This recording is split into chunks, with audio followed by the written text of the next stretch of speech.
Hare Krishna, today we will discuss Canto 1 of the Srimad Bhagavatam, Chapter 5, verses 8 to 19. And we'll start with verse 8, which is on the screen. Om Namo Bhagavate Vasudevaya.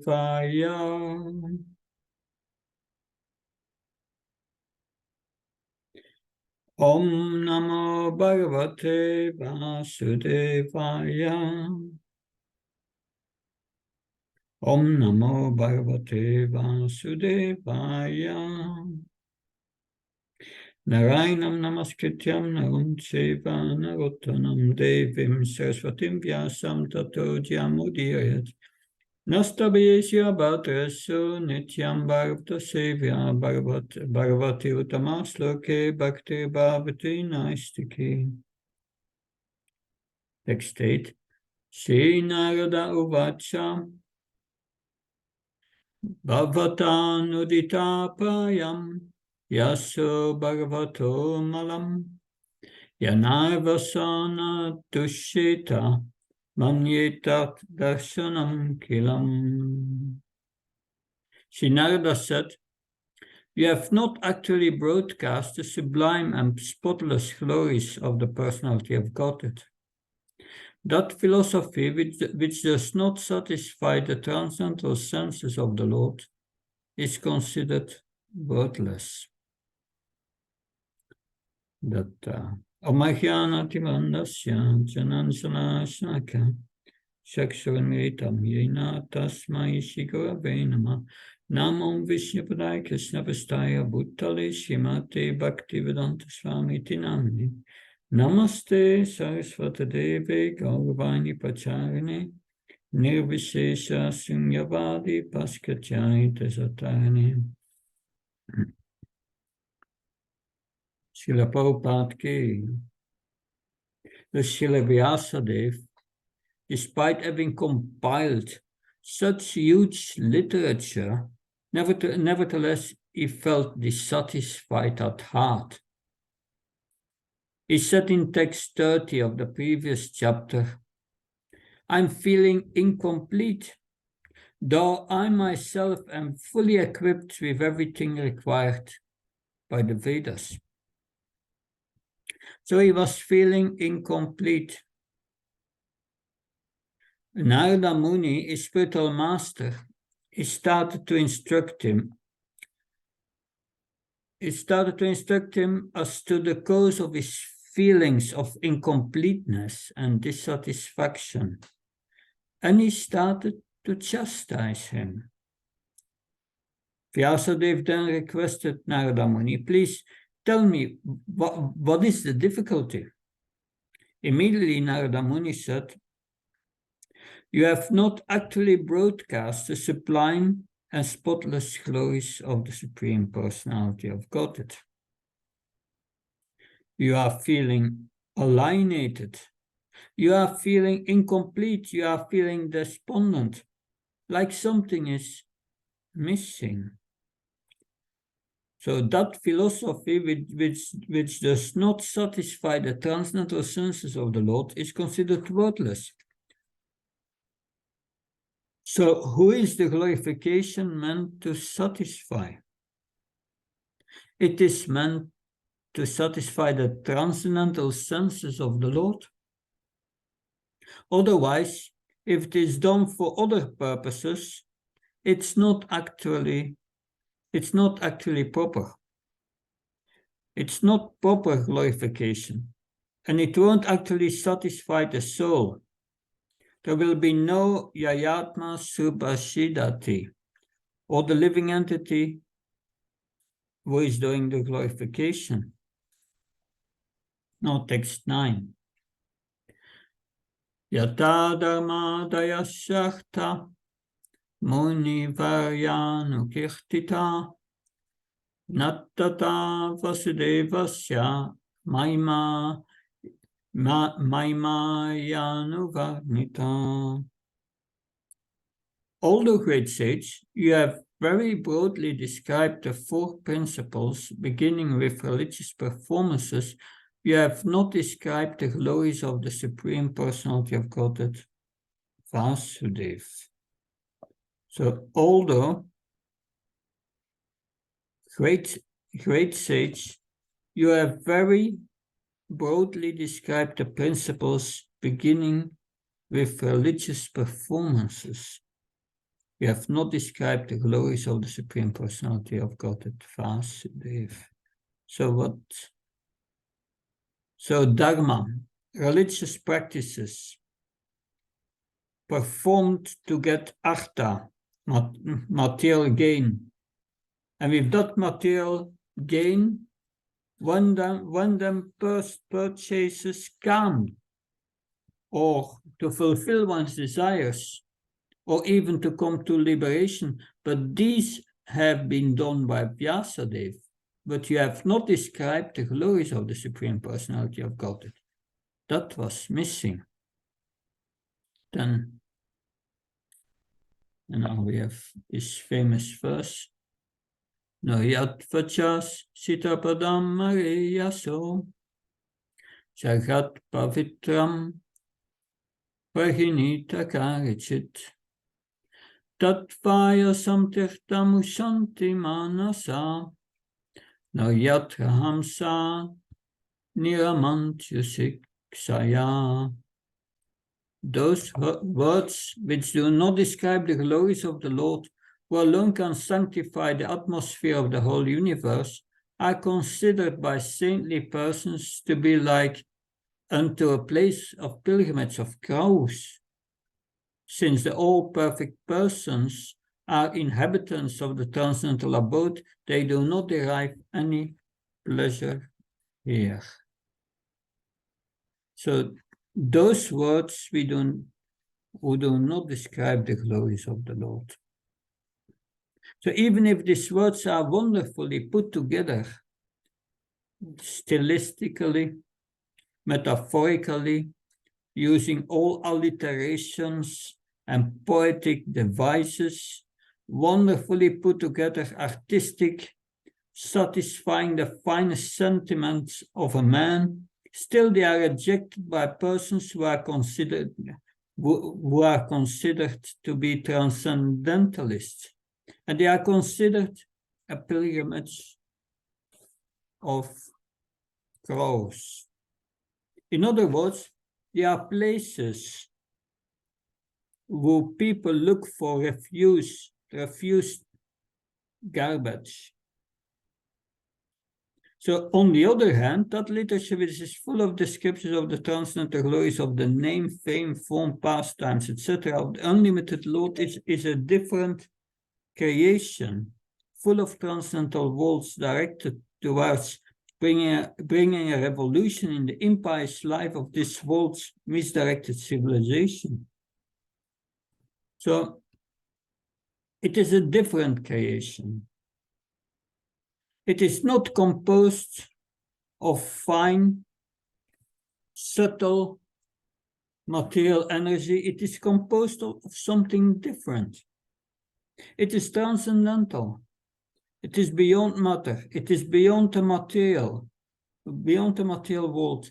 It is spiritual. Because it is spiritual, it can touch the soul, the heart of the living entity. It is composed of something else. Material items touch the mind, touch the intelligence. They touch the body, but they cannot touch the soul. We are souls, and therefore our souls cannot be satisfied dealing with the realm of matter. So it's a different creation, full of transcendental words. It is directed toward bringing about a revolution in the impious lives of this world, misdirected civilization. That a revolution from the inside out, changing the consciousness from having turned our back to Krishna to turning toward Krishna in his service.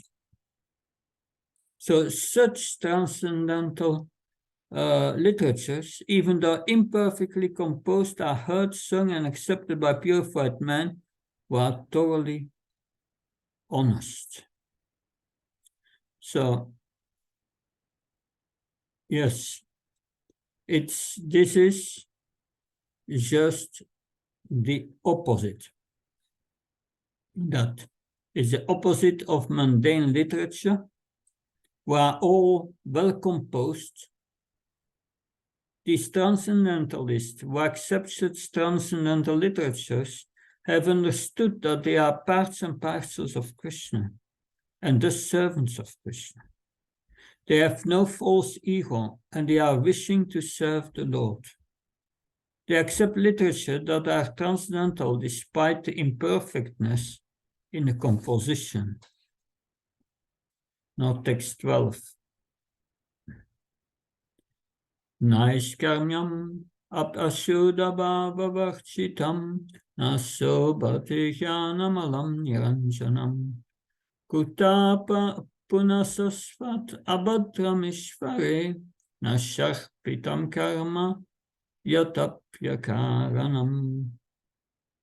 Knowledge of self-realization, even though free from all material affinity, does not look well if devoid of a conception of the infallible God. What then is the use of fruitive activities which are naturally painful from the very beginning and transient by nature if they are not utilized for the devotional service of the Lord? So it is not that all spiritual literature is accepted, but a special kind of composition. So if a literature is spiritual in the sense that it doesn't deal with the material world, but only deals with the spiritual existence, the Brahman level, such literature is not beautiful. It is rejected because it doesn't have the Asyuta Bhav. Rejected because it doesn't say anything of the glories of the infallible Lord. Narada Muni is here requesting Srila Vyasadeva to write a spiritual literature which is beyond the negation of the mundane world. So specifically he wants something that is glorifying Krishna, and that will only satisfy the soul. Knowledge of self-realization, knowledge that we are a spirit soul, eternal, different from matter, even completely free from material affinity, that with not even a tinge of material attractions, it does not look well if devoid of a conception of the infallible God. So if that is rejected, then what is the use of fruitive activity, which are naturally painful from the beginning and transient by nature, if they are not utilized for the devotional service of the Lord? So can we accept that? Bhaktisiddhanta Sarasvati Maharaj said, if one has actually concluded that no material activity, no material karma or fruitive activity can make me happy, satisfy me, then he has taken the greatest step towards spiritual realization. These temporary activities must give pain to the soul because the soul longs for the eternal.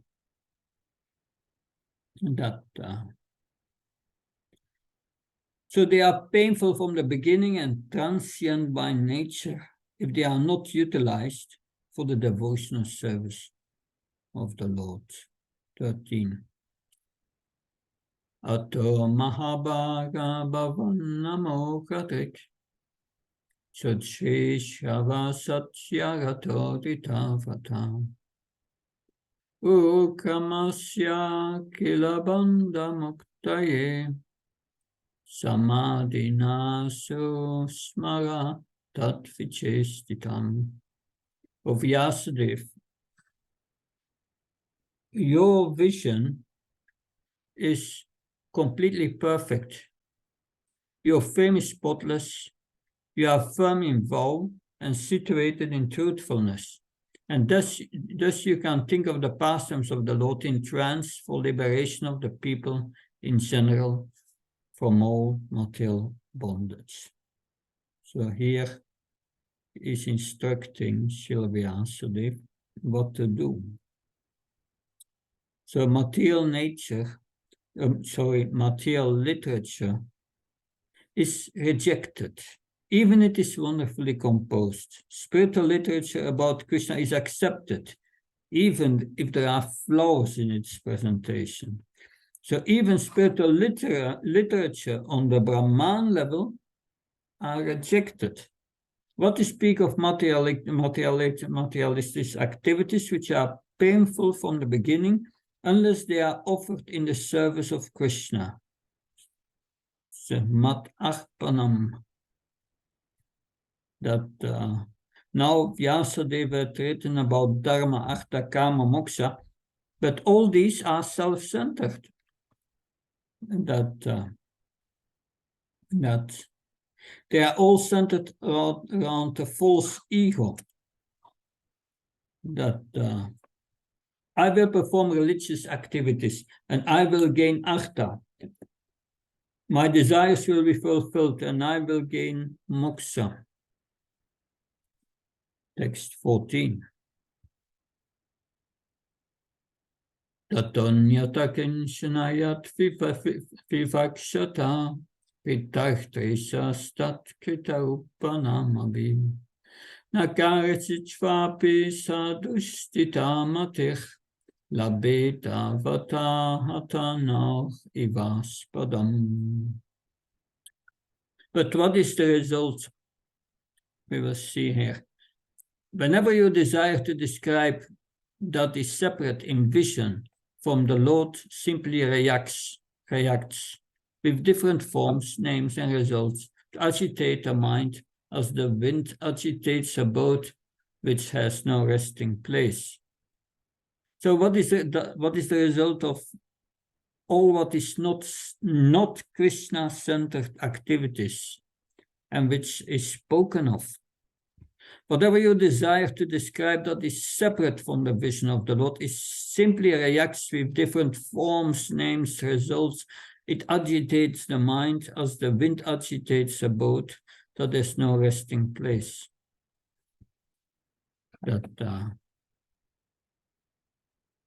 So not only have you not given the ultimate things that does not give you dissatisfaction, you rendered a disservice, is said here, Narada Muni to Sylvia Asleep.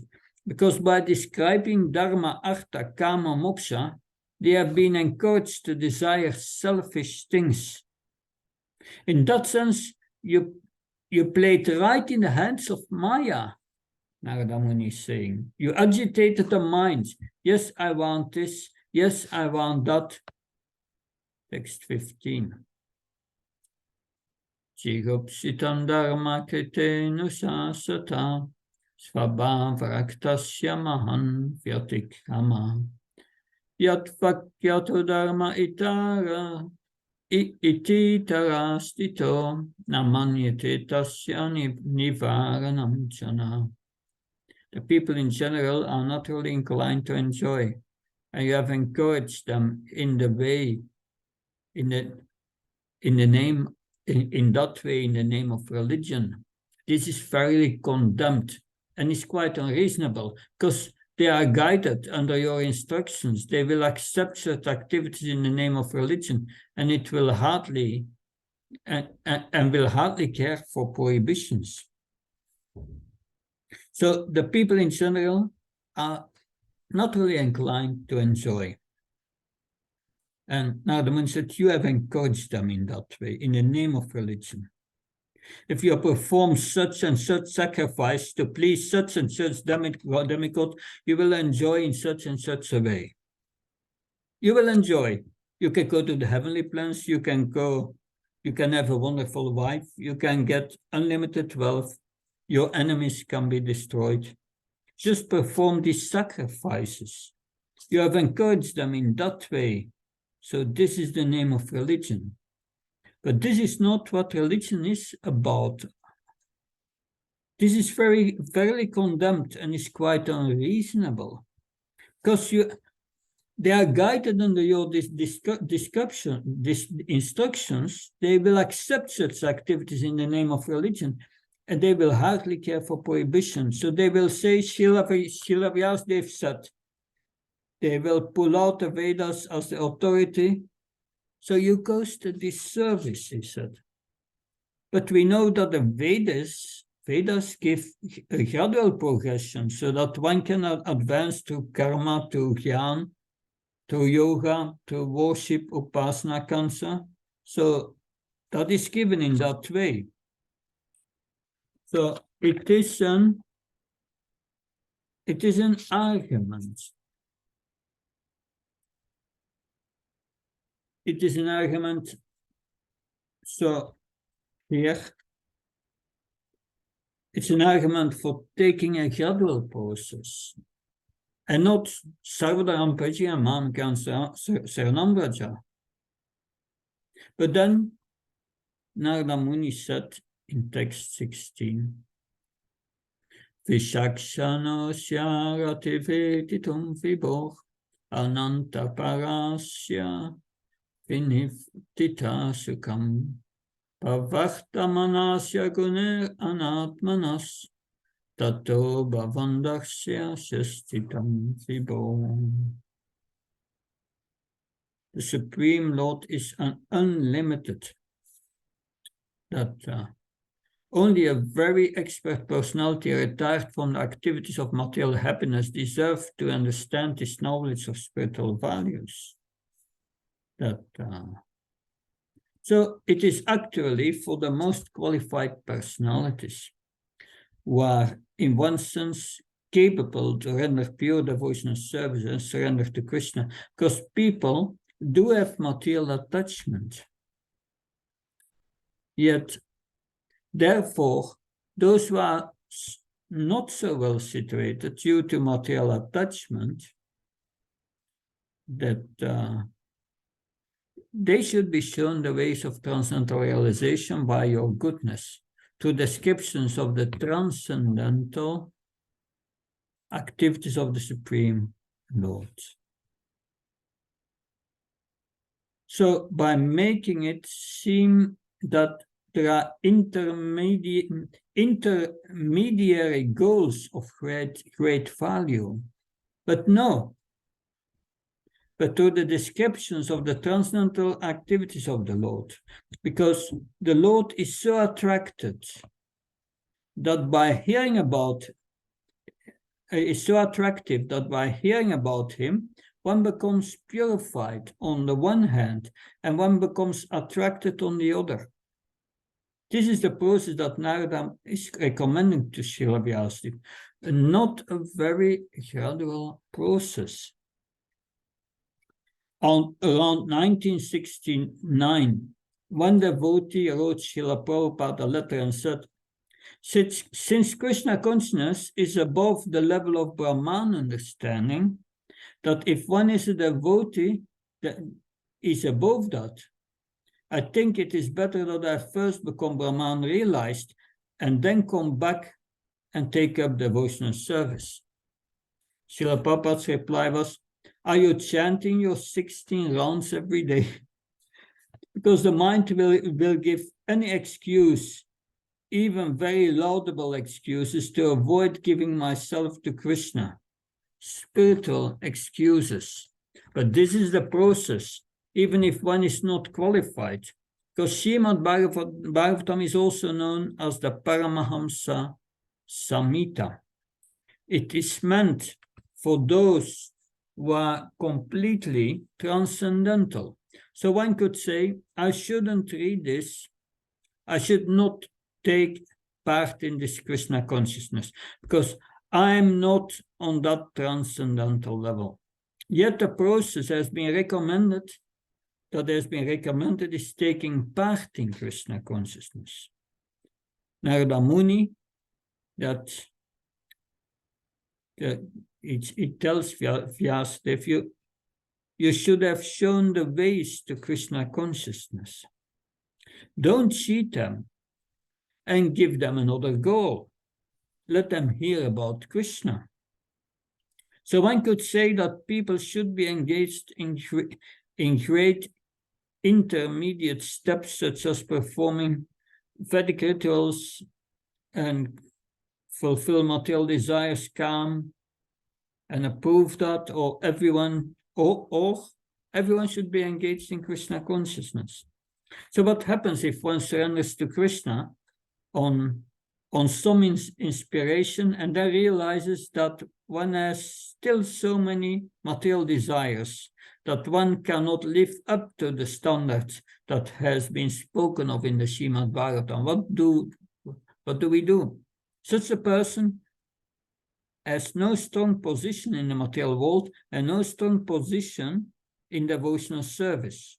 What is the answer to this? We will hear text 17.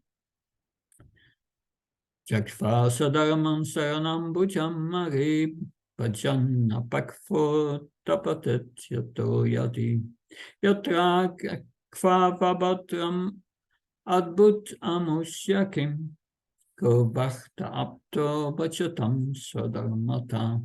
For one who has forsaken these material occupations to engage in devotional service may sometimes fall down while in an immature state, yet there is no danger of his being unsuccessful. On the other hand, a non-devotee, though fully engaged in occupational duties, does not gain anything. So there is no danger of his being unsuccessful. And a devotee is guaranteed to be and a non-devotee is guaranteed to be unsuccessful, a non-devotee. Why?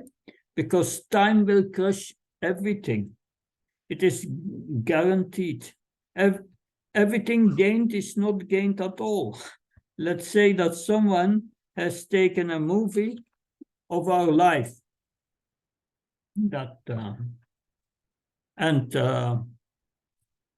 from our birth to our death, there are so many high and low points. There's great love, there's great gain, and there are great disasters, and there's hate. If we look at this movie, let's say of 80 years, and speed it up to 40 years, double speed, and then speed it again up to 20 years, and we speed it further back to 1 year, we can watch our whole life in 1 year, or we speed it up to 6 months, or we speed it up to 2 weeks, or 1 hour, so fast. Then the great moment that we're promoted head of the company just before retirement, that great moment only lasted 1/8 of a second in the picture. How much happiness will we get from that? So temporary that the gains are temporary. Everything is crushed by time. The time we got great misery only lasted 1/8 of a second. Our greatest embarrassment, great difficult times. Therefore, in the third canto of Srimad Bhagavatam, there is one chapter called The Description of Time, beginning from the atom. And time is built up to the lifetime of Lord Brahma, which is so long, inconceivable to us. And that is compared to a flash of lightning above the ocean. So we look at good and bad, gain and loss in the frame of reference. What is actually a long period of time or eternity, and our perspective changes. Therefore, one fully engaged in occupational duties, what does he actually gain? On the other hand, one who engages in devotional service, even though he may fall down in an immature stage, there is no danger of his being unsuccessful, of his being unsuccessful. That time must work for a devotee, and it must work against every material endeavor. it crushes it mercilessly. One of Srila Prabhupada's godbrothers, he was a German, said that during the First World War, all the religious mothers in Germany were praying, "Oh God, make sure that our husbands, brothers, our sons come home from the war." And when they didn't, Srila Prabhupada explained, all the people became atheists. But why? Because they didn't survive the war. But who in the whole world survives? Even the body born 1 second ago will not be alive under 20 years from now. So if we think that God is cruel for not bringing back my husband or son from the war, then he is the most cruel, because no one survives. It is the greatest Holocaust. But on the eternal level, with the perspective of eternity, things are completely different. One just engaged in occupational duties gains nothing. It is just taken away. So therefore, text 18, that Tashaivaita prayate kovido nalapyate adbramatam yupayata dalapyate dukava anyato sukam kalena sarvatra kabiram masa. Persons who are actually intelligent and philosophically inclined should endeavor only for that purposeful end, which is not obtainable even by wandering from the topmost planet, Brahmaloka, down to the lowest planet, Patal. As far as happiness derived from sense enjoyment is concerned, it can be obtained automatically in course of time, just as in course of time we obtain miseries, even though we do not desire them. So our karma is going to work. We will get some happiness according to our karma, and we will get some misery according to our karma. So why endeavor for this happiness? Why endeavor for more material happiness? Why endeavoring for avoiding material misery? We do not need to endeavor for these things. They come and go according to our karma, on his own accord. Better to use our time for something that is completely unavailable in the material world. Krishna consciousness, or Krishna Bhakti. 19. Navaichano yatu katan shana vachan makunda seve anyavadanga samsritim smaran mukundan kri upaguhanam punah vibhatamicham naraso kahochana. My dear Vyas, even though a devotee of Lord Krishna sometimes fall down or some or another, he certainly does not undergo the material existence like others, fruitive workers, because a person who has once relished the taste of the lotus feet of the Lord can do nothing but remember that ecstasy again and again. So this is an eternal gain. It sits within the heart. It fully blossoms. Whatever we have gained in Krishna consciousness is of a different quality. This is actually our gain. It stays with us. Whatever level we have tasted on Krishna consciousness, it is ours. It is a true gain. Every other happiness in the material world is stolen away by time and is never again. And never again. It is a loss. The preaching is very strong. And this preaching is from a very high level.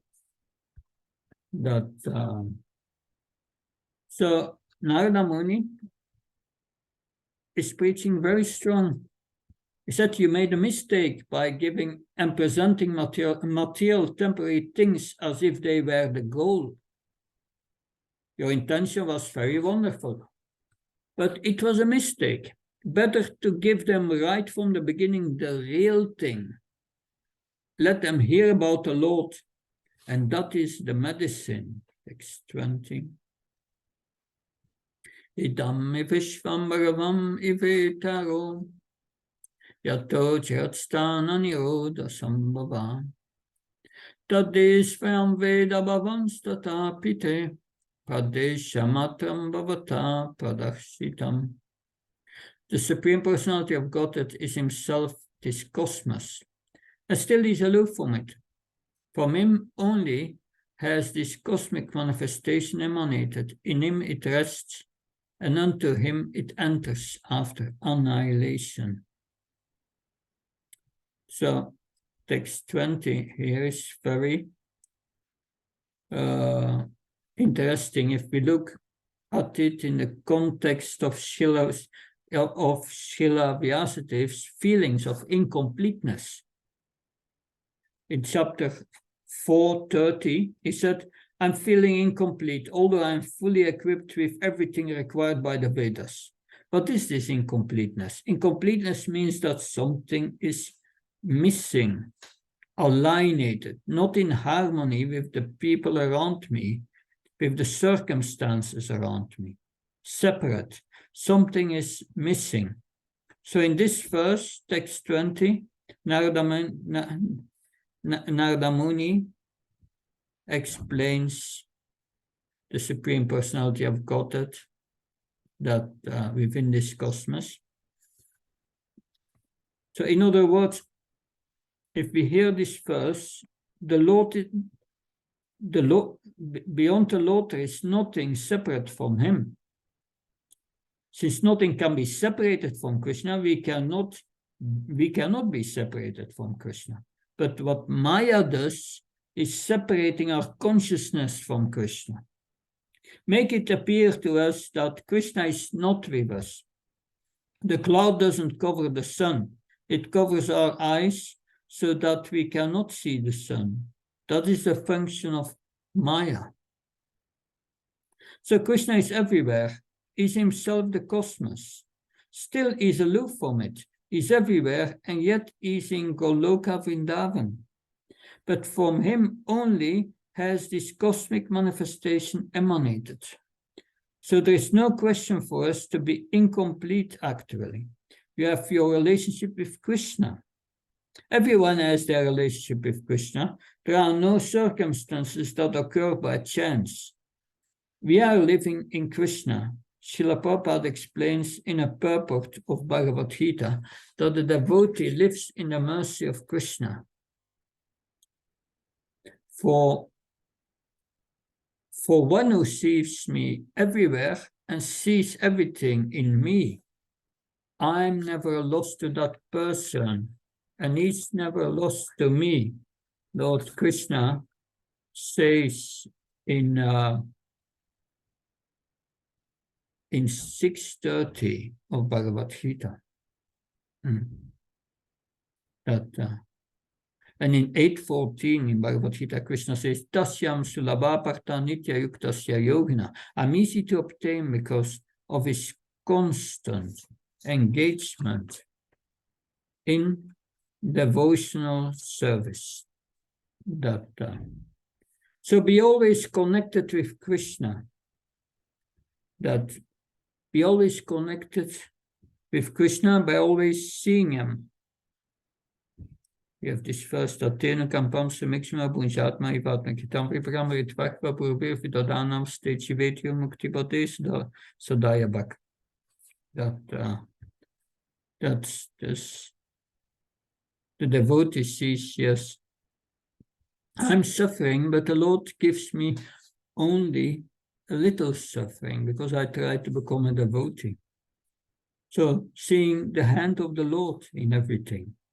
Then there is no incompleteness, in fact.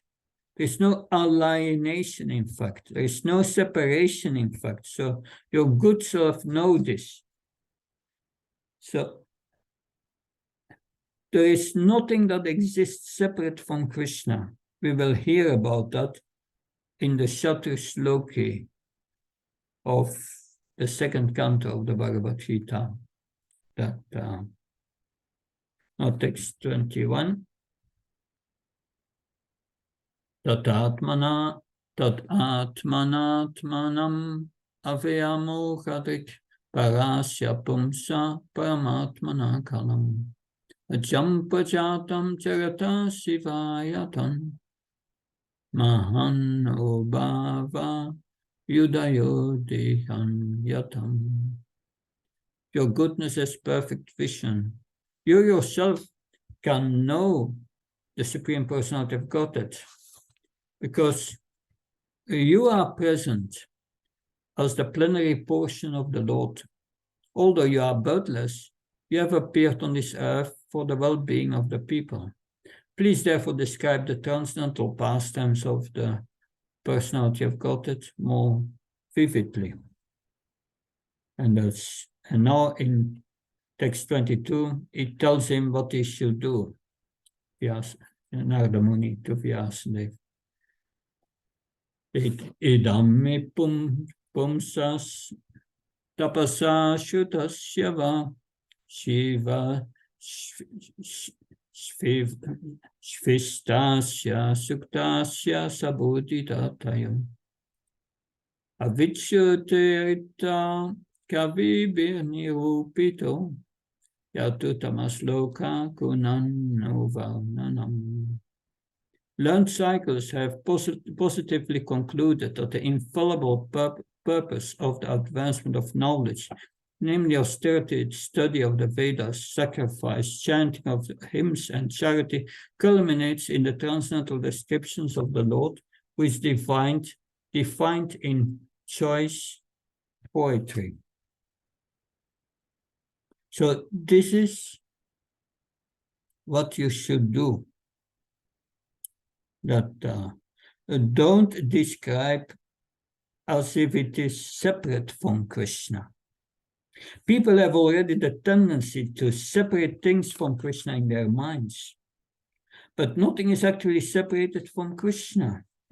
So talk about Krishna, tell of his pastimes. You already know all of this, so please describe this properly. Yatutamasloka Gunanuvarnanam. This is the conclusion of the Kavibir. By recognized learned persons, describe the transcendental qualities of the Lord. Bhaktisiddhanta Saraswati Maharaj on the first verse of the Bhagavatam is spoke in Dhaka every day for 3 months. Just on the first verse, because the first verse is describing the glories of the Lord. So Narada Muni said, don't describe in a poetic language things that are separate from the Lord. This is reality, that there is nothing unconnected with him. And therefore, everyone who perceives things disconnected from Krishna, they will feel imperfect, insufficient in their own hearts. So give them the medicines and talk about Krishna. So now we are at text 22. That next week, because this was an overview, next week we will start again from verse 12 and go into the purports and discuss the details. There are many important points Srila Prabhupada makes in the purport, but that's for next week. Please let me know if there are any questions or comments.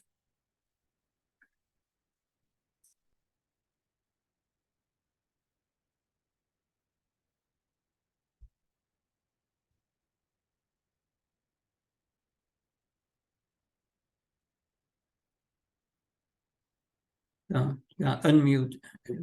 Yeah, okay. Yeah. Thank you very much, Maharaj. Thank you. You're nicely taken through that journey. Any comments? Yeah, please come. Okay. Because the mic is here.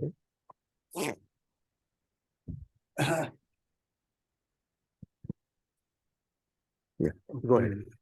Hare Krishna Maharaj. Hare Krishna. You know, one of the verses says that one who has forsaken his material occupational occupation, I mean, his occupation for the sake of the Lord, even he falls down, he's unsuccessful. He doesn't have to worry about it. But one who is carrying on his occupational duties, he does not gain anything. So what happens to the one who is not unsuccessful? Your voice is difficult to understand, and I didn't understand the question. Technically there is, but maybe Purnachandra Prabhu, can you repeat it? Yeah. Yes, Guru. Yes, Maharaj. So, verse number 17, it says, one who has forsaken his material occupations to engage in the devotional service of the Lord may sometimes fall down while in an immature stage, yet there is no danger of his being unsuccessful. On the other hand, a non-devotee, though fully engaged in the occupational duties, does not gain anything. So, Prabhu, your question was related to the... Yeah, what happens to the devotee who is unsuccessful? Okay. So what happens? He's finished, or I mean, his devotional service, what happens? He's finished, or he's carrying on, he's gone back to Godhead? Or... So if the devotee is, it says that even if he is unsuccessful, it is okay. But Prabhu's question is, what happens to such devotees? If they are unsuccessful, then what is next for them? Well, it says there is no danger of being unsuccessful. So, and Krishna, he explains it in Bhagavad Gita, that in 240 Bhagavad Gita, there is no loss or diminution in this process of devotional service. That Krishna says, Nami Bhaktya Pranashyati, my devotee will never perish. So when a devotee may fall down in an immature stage, that and there's no danger of his unsuccessful. We had a Jamal, he had a big fall down. And the fall down took him 60, 70 years until in his old age.